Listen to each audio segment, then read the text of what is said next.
इतने सालों में पहली बार पार्टी ने और स्टाफ ने डैड से कंप्लेंट की है, और ये सब मेरी वजह से हुआ है। मेरा भी कुछ अपने माँ बाप की तरफ फर्ज बनता है। I am sorry dad, I am sorry. Oh God, please help me, please help me God, please help मी।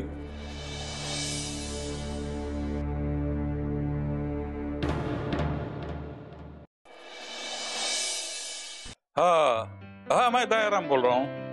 अरे सुनिए आहूजा, सुनिए तो मेरी बात तो सुन लीजिए। हाँ, मैं उनको मैं ही बता देता हूँ। हाँ, नमस्ते सर। नमस्ते, बैठिए। यस। तो आपने ही मुझे फोन किया था? हाँ सर, मैंने ही फोन किया था। मेरा नाम अंजलि है और ये मेरी सहेली मानसी। हाँ, बताइए यहाँ कैसे आना हुआ? अच्छा, आप लोग कुछ लेंगे, ठंडा या चाय कॉफी? नहीं सर, कुछ नहीं चाहिए। सर, बात यही है कि अंजलि तू ही बता ना। अरे कहो, इसमें शर्माने की क्या बात है? अच्छा ये बताओ, आप लोग किसी संस्था से जुड़ी हुई हो? हाँ सर, ये तो सही है। पर आपको कैसे पता चला सर? आप हमें जानते हैं? नहीं, मैं तो आपको जानता नहीं। फिर भी खैर, जानने दीजिए। आपको किसी संस्था के लिए चंदा चाहिए क्या? नहीं सर, हम चंदा मांगने नहीं आए। तो फिर? दरअसल वो शालिनी है ना, वह हमारी सहेली है। हाँ, अब मैं कुछ समझा। सर, हम उसी केस के सिलसिले में आए हैं। देखिए ना, उस पे हमला हुए कितने दिन बीत गए, पुलिस है कि कुछ करती ही नहीं। सर, आपकी तो बहुत ऊपर तक पहुंच है। पर सर, आपकी तो दिल्ली तक पहुंचे, आप कुछ कीजिए। शायद आपको पता नहीं होगा, इस केस की इंक्वायरी सीबीआई कर रही है। क्या बात कर रहे हैं सर? ये सही है। ये तो बहुत ही अच्छी बात है। Thank you sir. बहुत बहुत धन्यवाद सर। नहीं, ये तो मेरा कर्तव्य था। शालिनी को मैं अच्छी तरह से जानता हूँ। ठीक है सर, तो फिर हम चलते हैं। ठीक है, चलो ये खुशखबरी हम अपनी सहेली को बताते हैं। ठीक है, मिलती रहिए। ठीक है सर।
हेलो।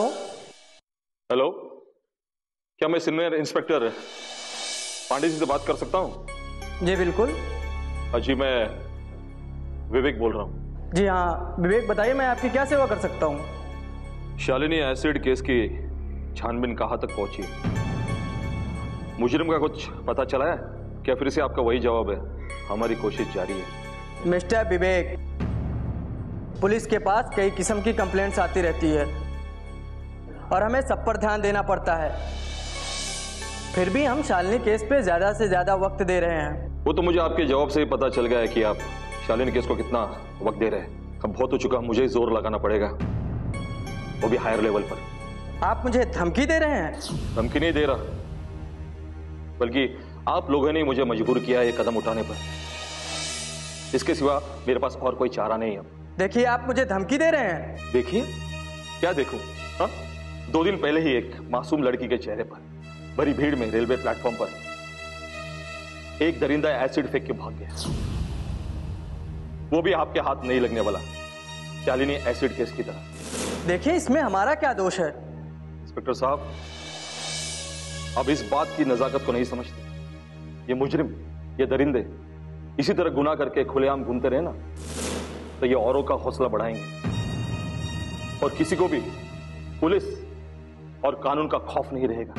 मैं आई एम सॉरी सर, मैं और सिर्फ 1 हफ्ता के रिजल्ट का वेट करूंगा, वरना मजबूरन मुझे मीडिया, हायर लेवल और जनता का सपोर्ट लेना पड़ेगा।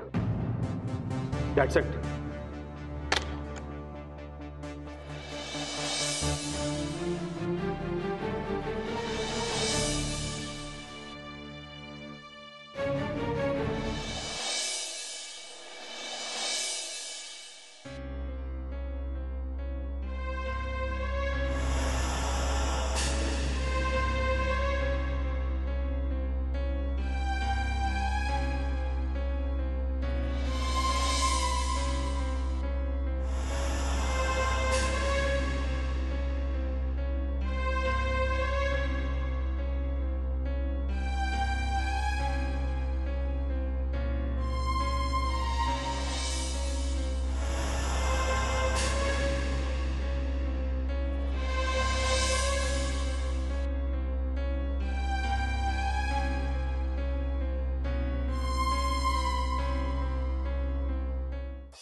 नमस्कार इंस्पेक्टर साहब। नमस्कार। मैं एक समाज सेविका हूँ। बैठिए आप। क्या शिकायत लेकर आए आप इस पोजीशन में? सर, आपने बराबर ही कहा, आज मैं शिकायत लेकर ही आई हूँ। कहो, क्या बात है? सर, आपने निजाम को नाहक गिरफ्तार किया है। मैडम, आप क्या कह रही हैं? निजाम ने मशहूर एडवोकेट कमलनाथ की बेटी पर एसिड फेंका है। लड़की अस्पताल में आखिरी सांस ले रही है। आपको मालूम है, उसका पूरा चेहरा जल गया है उसका। और आप बोल रही है निजाम को हमने नाहक गिरफ्तार किया। सर, ये कैसे हो सकता है? निजाम एक अच्छा लड़का है। जब ये घटना हुई थी उस वक्त निजाम मेरे साथ आदिवासी मोहल्ले में था। देखो मैडम, जब मैं घटना स्थल पर पहुंचा निजाम वहीं पर मौजूद था। सर, मैं निजाम से मिल सकती हूँ? लॉकअप में है। देखिए सर, निजाम से मेरा मिलना बहुत जरूरी है। निजाम को लेकर आओ। Yes sir.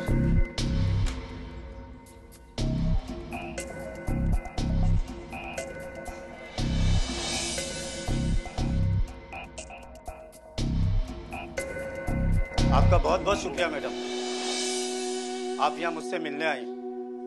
यहाँ मैं बहुत मुसीबत में हूँ मैडम। यहाँ मेरे घर के लोग को किसी को इन लोग मिलने नहीं दे रहे हैं। मेरा भाई अरमान बाहर खड़ा है, सब परेशान है। ना जाने लोग मुझे किस लिए गिरफ्तार करके लाए यहाँ पे। बहुत तकलीफ में मैडम, प्लीज मुझे यहाँ से निकाल दो मैडम। डरो मत निजाम, मैं आई हूँ ना, सब ठीक हो जाएगा। आपने मैडम मुझे जो काम दिया था वो आदिवासी मोहल्ले में, वो काम के लिए मैं जा रहा था, मगर रास्ते में इन लोगों ने शक के बिना पर दुर्भाग्यवश तरीके से इन लोग ने मुझे गिरफ्तार कर लिया। ये कैसे हो सकता है? मैडम, मैं वहां गया था, वो लड़की तड़प रही थी, मैं तो वहां लोगों की मदद करने गया था मैडम। बदले में इन लोगों ने मुझे खुद ही नाहक बलि का बकरा बना दिया। सर, निजाम सच बोल रहा है, उसको छोड़ दीजिए। मैडम, ये घटना गंभीर है, मैं इसको छोड़ नहीं सकता। ठीक है सर, कल कोर्ट से मैं निजाम को छुड़ा लूंगी। ठीक है मैडम, आप कल जमानत के पेपर के साथ आ जाइए। अच्छा सर, चलती हूँ मैं। आपने एक कहावत तो सुनी होगी, करता कोई और है, भरता कोई और है। निजाम, चिंता मत करना, मैं हूं ना, मैं आती हूँ। हवलदार, ले जाओ इसको।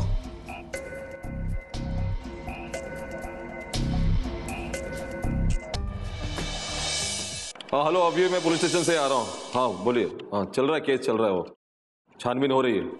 हाँ हेलो मिस्टर विवेक। हाँ हेलो, मैंने आपको पहचाना नहीं। मैं सीबीआई इंस्पेक्टर किरण सिंह। ओहो, बैठिए। तो आप कहाँ से आई हैं? मैं दिल्ली से आई हूँ। हाँ हाँ हाँ, डैड ने आपका जिक्र किया था। आपके डैड से मिल चुकी हूँ, उन्होंने ही बोला था आपसे मिलने को। ओके, कहिए मैं आपकी क्या सहायता कर सकता हूँ? विवेक, वैसे तो मैं शालिनी की फाइल पढ़ चुकी हूँ और कुछ जानकारी आपके डायरी से भी मिल चुकी है। फिर भी कुछ। फिर भी क्या? फिर भी तुम क्या जानते हो शालिनी के बारे में? मैं शालिनी के बारे में आपको क्या बताऊं? एक बहुत अच्छी लड़की है, मतलब एक बहुत अच्छी समाज सेविका है, हमेशा दूसरे की सेवा में लगी रहती है, अपने जान की परवाह नहीं करते हुए अवैध धंधे वालों के खिलाफ उसने मोर्चा निकाल रखा है। कहीं इसी में से किसी ने तो? ये तो मैं नहीं जानता। फिर भी कोई सुराग? हाँ जी, मैं एडवोकेट कमलनाथ वर्मा ही बोल रहा हूँ जी। कहिए। क्या बात सुनिए मेरी, आप बात को कौन बात कर रहा है? हाँ नहीं, आपकी बात सही है, लेकिन सुनिए रखना बस।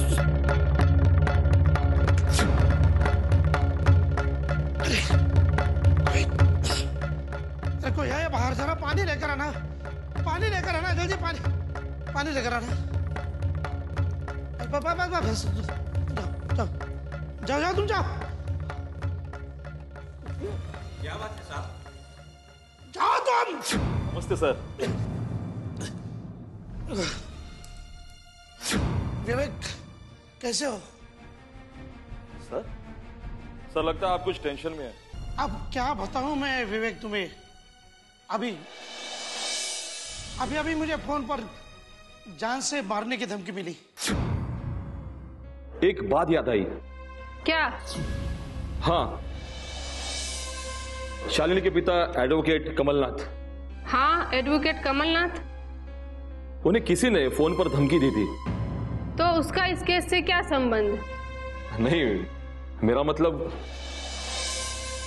ठीक है, इस पहलू पे हम बाद में भी सोचेंगे। शालिनी के पिताजी को किसने धमकी दी? हाँ, इसके बारे में कुछ नहीं जानता मैं, लेकिन फोन आने के बाद वो काफी घबराए हुए थे। उन्होंने कोई रिपोर्ट पुलिस थाने में दर्ज कराई थी? मैंने इस बारे में उनसे कहा था, पर क्या? उन्होंने कहा था कि मैं इस बारे में कुछ रिस्क नहीं लेना चाहता। जो कुछ भी करना है मैं अपनी तरह से ही करूंगा।